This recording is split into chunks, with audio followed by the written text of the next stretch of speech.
Hey guys, it's me, Seren, back with another episode of a Kick in the Teeth podcast. As always, thank you so much to my patrons for supporting the Patreon and making this podcast possible.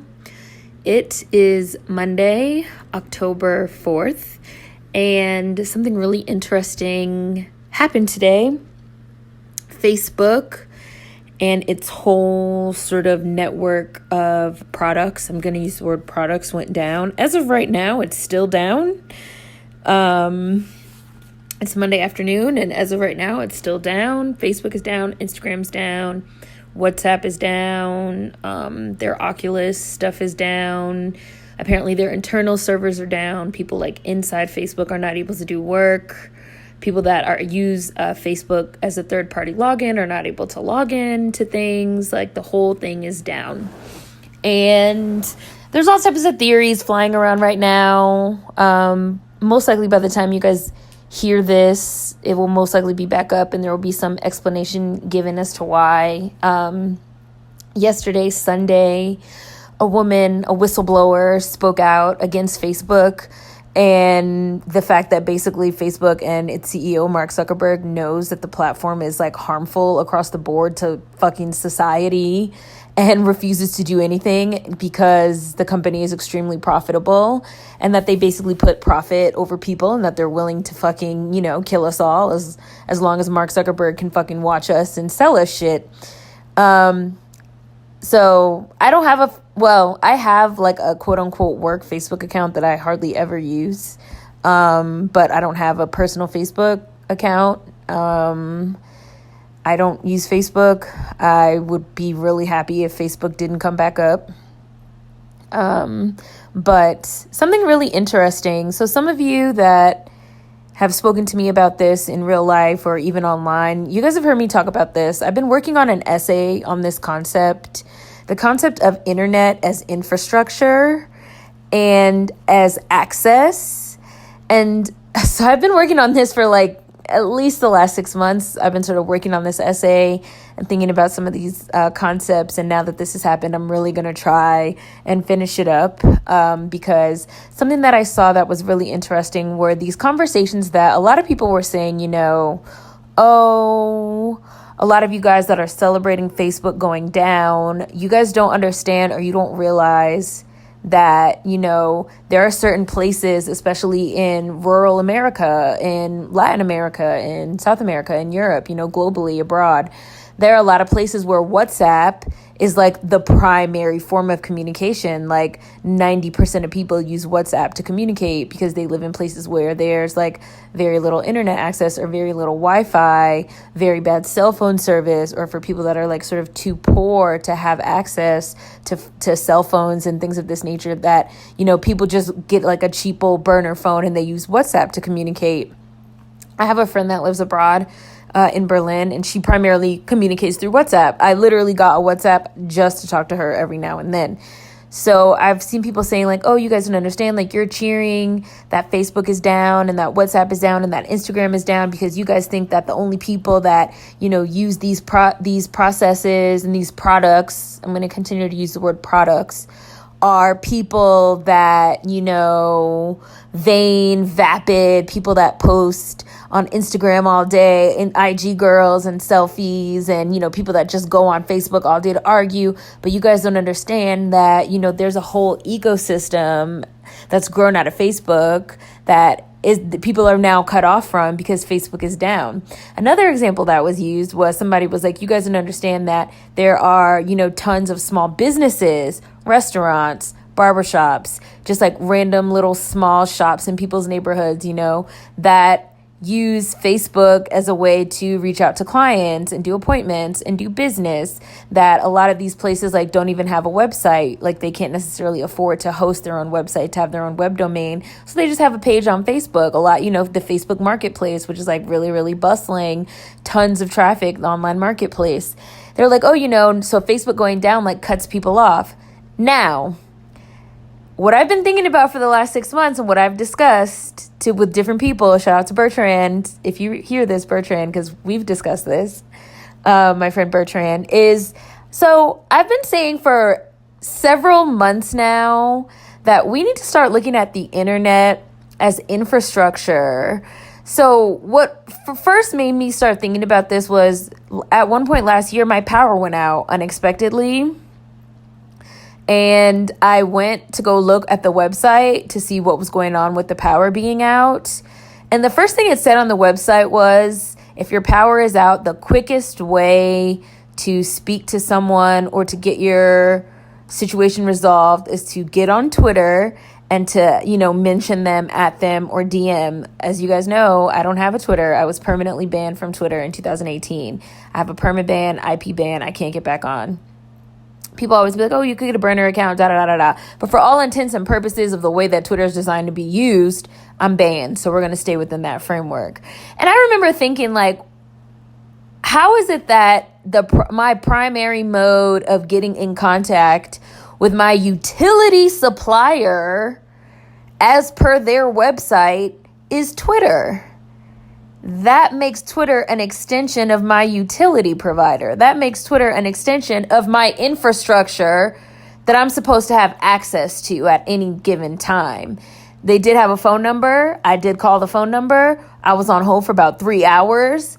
And while I was on hold, they just kept on saying, this recorded voice, just kept on saying, oh, I'm sure we've all heard this type of thing. You can reach somebody faster by going online, or I couldn't go online from my computer because obviously my Wi-Fi router was down because my power was out. I could have created a hotspot from my phone, but whatever, I just didn't feel like doing that. I was like, well, I'll just wait on the phone, whatever, it's fine.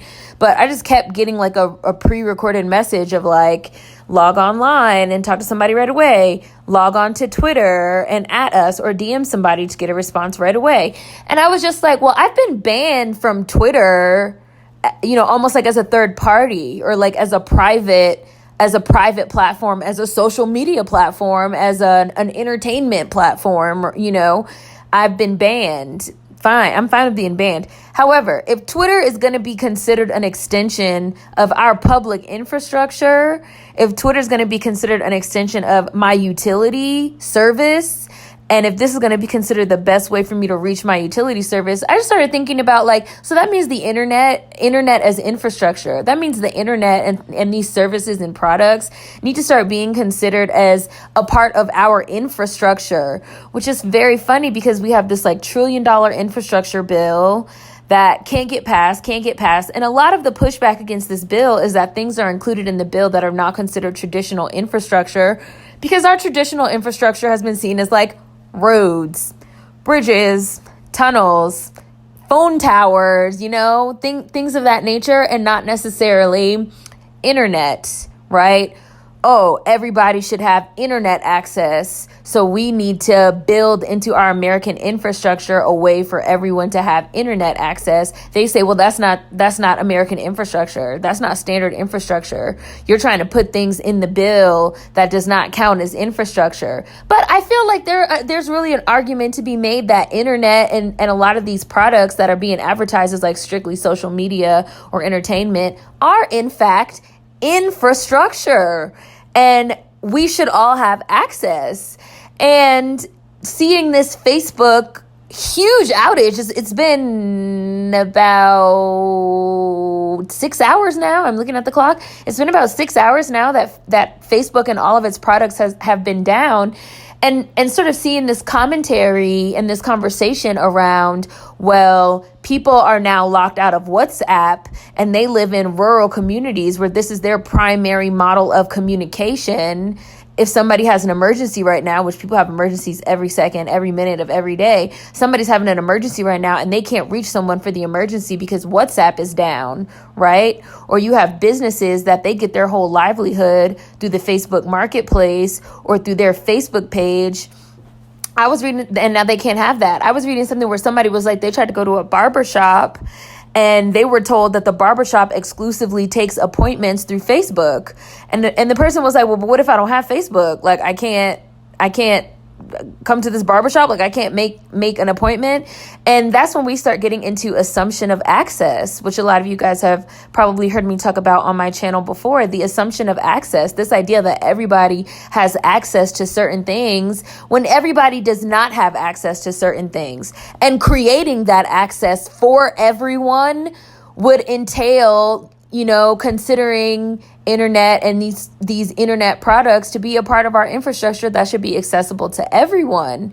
And it's so interesting because I just feel like this really makes the argument that, like, number one, Facebook should not be allowed to have this monopoly where one company owns so many products that it basically monopolizes and controls, our communication sector. If 90% of people abroad and in rural areas use WhatsApp is owned by Facebook. So if Facebook goes down and therefore WhatsApp goes down, now people do not have the access to their communication infrastructure because Facebook, a private company, is not working right now.